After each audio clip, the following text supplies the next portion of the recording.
what's up you guys, it's Meryl, not going around anywhere because today I will be doing the part 2 of my Filipino International Student Series. For this vlog, I will be explaining how to apply for a French student visa. The first step is to check which visa type you need. So I will put a link down in the description box and it's called a visa wizard. So you just have to fill in your personal information. So you have to do this because the requirements and the visa types you need depend on your personal situation. So for example, some of the questions they may ask is whether or not you have family in France or whether or not you have a spouse in France. So the documents you need and the visa type you need depends on your personal situation, and that's what the visa wizard is for. After filling in your personal information, you can also submit your online application form at the bottom of the page. So you can click here, and I will put the thing here. And basically, that will start your visa application. So when you click to submit your application from the previous step, that leads you to step 2, which is creating an account and filling out your application form. Once you have filled this in, you can now submit the form, and then it will generate 2 documents that you will also need during your visa appointment. So the first one is the application form. You will have to print it and then you sign and date it, and then you have to bring this hard copy to your visa appointment. The second document is the France visa receipt. So it's actually a document with your identification number, and it attests that you already submitted your application form online on the France visas.gouvir portal. So in my experience, I had 2 different types of France visa receipt. So the first one, it was a separate document with a checklist. So there was a France visa receipt, and I also received a checklist after that document. But in Helsinki, my France visa receipt had the checklist beneath it. So I don't know which one they have right now, or which if it depends on the location, but you will also receive a checklist. Step 3 is to book an appointment with VFS. So I really encourage you to try to book your appointment as early as possible, because the earlier you receive the approved visa, the earlier you can book the ticket. In my experience, I don't book a ticket until I get the decision from the embassy. So it's really better to be on the safe side and try to apply as early as you can. Try to gather all your documents as early as you can. So bear in mind that the minimum is 15 days. That's the safe one. But personally, I received my visa a bit earlier than 15 days, but I really highly encourage you to try to get this out of your way as early as possible. Step 4 is to book a pre-consular interview. I really had a big problem with this because this was not part of the checklist. However, when I reached VFS, when I was applying in Manila, they asked me to actually ask for a schedule for pre-consular interview, and then I had to go to the embassy of France and actually do the interviews. I will put the link down below because Campus France has detailed step-by-step process on how to book a pre-consular interview.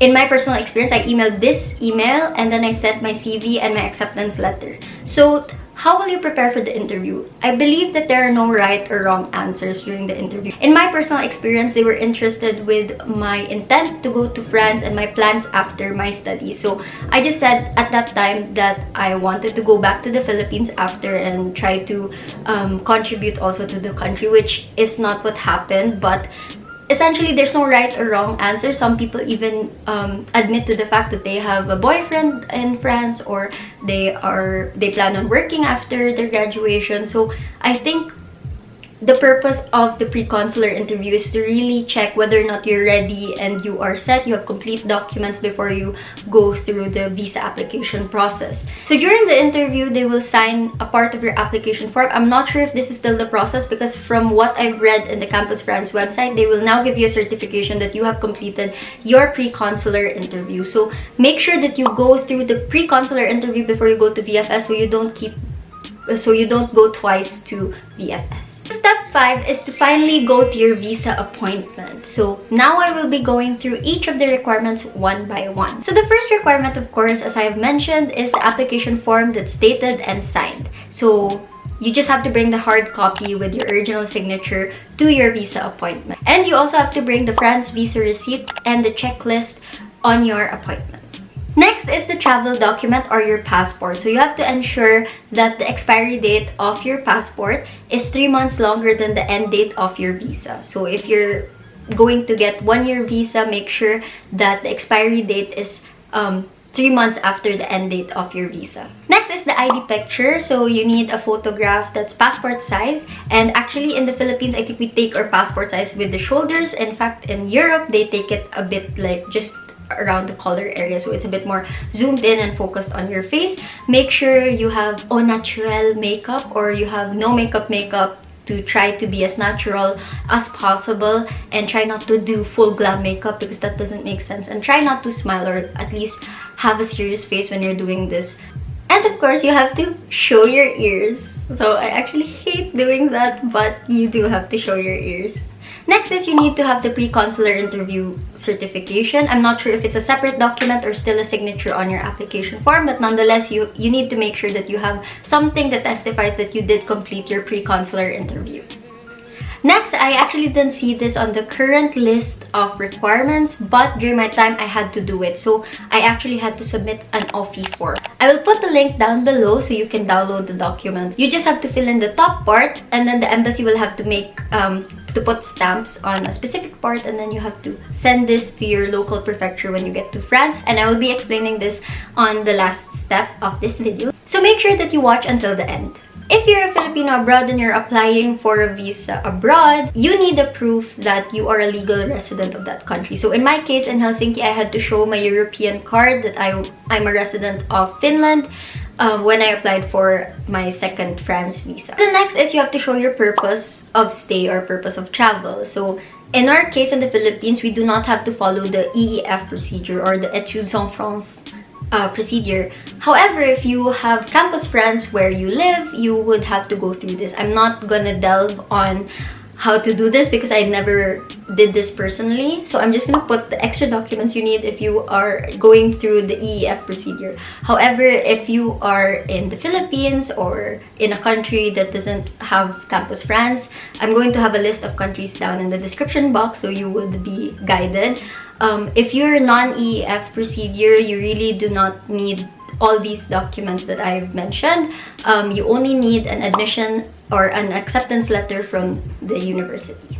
Aside from that, you also need to have your diploma, the last completed degree. In my case, I had my diploma from Ateneo de Manila.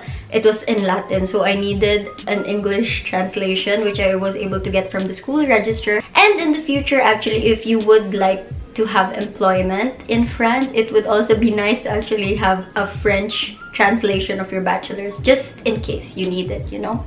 The next requirement is the proof of accommodation, which personally I had trouble with when I was preparing to go to France because it's very, very difficult to find an apartment when you're in the Philippines. So your best bet would be the university residences or cruise. So basically, this is where I lived in France. But it's actually a bit difficult to apply for university housing. So you also have to do this as early as possible.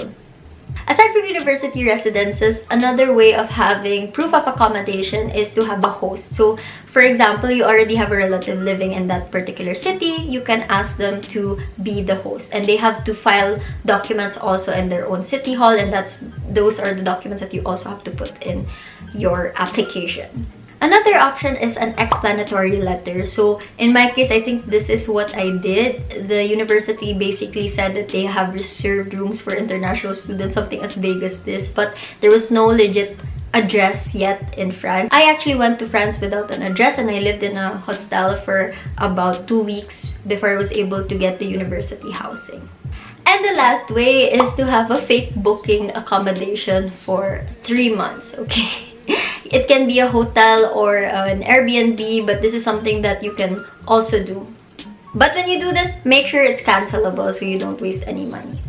So the next requirement is the proof of funds or the proof of monthly income of 615 euros. So in Manila, I actually had a hard time proving this because you either had to deposit in a French bank account, it has to be French, yes, or you have to testify that you have a source of monthly income. What I did was I showed a certificate of support that was notarized by a lawyer stating that my mom would be shouldering all the expenses of my studies in France until I graduate. Aside from that, I had to put her payslips, her income taxes, her bank accounts, bank statements, and everything that could attest that she can support my studies in France. For Helsinki, however, I already had my French bank account and I was just returning to France. So all I did was I deposited about 8,000 euros into my bank account. The minimum, I think, is 615 euros per month. So that would mean that the annual funds that you should have would be 7,380 euros. So that's the easiest way, to be honest with you, but the difficulty of applying from the Philippines is not having a French bank account. So the certificate of support is the way to go if you're in the Philippines. If you are a scholar, you just need a certification that you have a scholarship fund that will fund your studies until you graduate. So basically, if you're following the EF procedure, I think you have to pay less for the visa. So I think it's only 50 euros or 55. I'm not sure which one. I will put the right number here. I guess it's 50. And if you're coming from non-EF procedure like in the Philippines, you have to pay 99 euros. That's roughly about 5,600 or 5,500 pesos. Step 6 is to wait for the decision regarding your visa approval. Normally, if they have already made the decision, they will send you an email and then you can pick up your visa from VFS. However, if you live outside Metro Manila like me, you can ask them to ship your passport to your hometown. So that's how I did it. And actually, you have to pay an extra for this service, but it's actually cheaper than going back to Manila or staying long enough in Manila until they make a decision. In my personal experience, it didn't take them 15 days at all. I was really at the time crunch. That's why I really advise you to apply early, because personally, I think I applied like 2 weeks before school was supposed to start. I really had like a last minute decision that I wanted to join the program. That year, I already said no in June to the program. And in August, I realized, okay, I think I really want to study in France. And then I asked them if it was still possible, and the university was nice enough to give me all my requirements in a very fast manner, and I was able to process my documents really fast. In fact, I believe that it was less than 10 days. I got my visa less than 10 working days. So I was really lucky, and the France embassy didn't give me a hard time. As long as your visa requirements are complete, I don't see any reason why they would hold it for 15 days, to be honest with you. I do think that it also depends on the number of visa applications they have to deal with, and that's why there is a lead time. I think I applied late. That's why they were able to process my visa very fast. After I received my visa, I booked my flight immediately, and then I flew to France 3 days after. So you can imagine I could have saved a lot of money if I applied for the visa very early. So if you got your visa approved, congratulations! You can now prepare for your departure to France. So you can start booking your tickets, and then you can start packing. Make sure you have fancy winter clothes and everything. So good on you.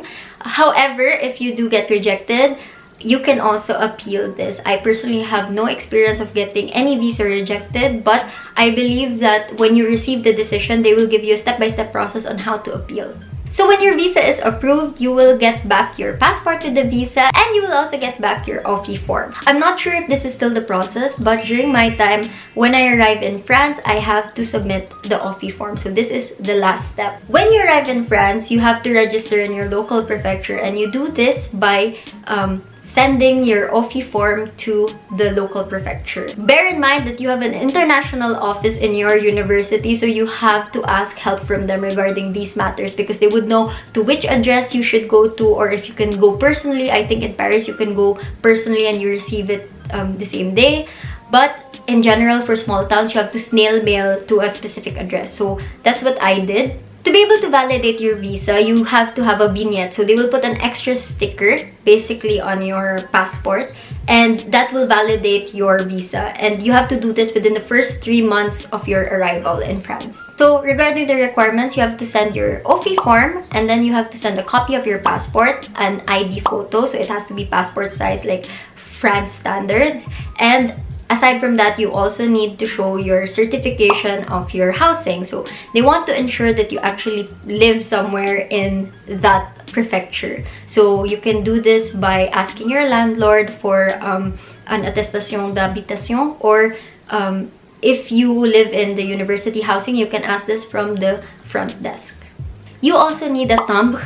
I don't know how to translate timbre, but basically it's like a tax for any government procedure that you have to go through. I don't remember how much it is. You could just know more on the website below in OFII.fr. So that's it, you guys. That's all for the application for French student visa. I really hope it was really helpful, and I really hope you really pursue your dreams of studying in France. Thank you guys so much for watching, and see you guys in Europe!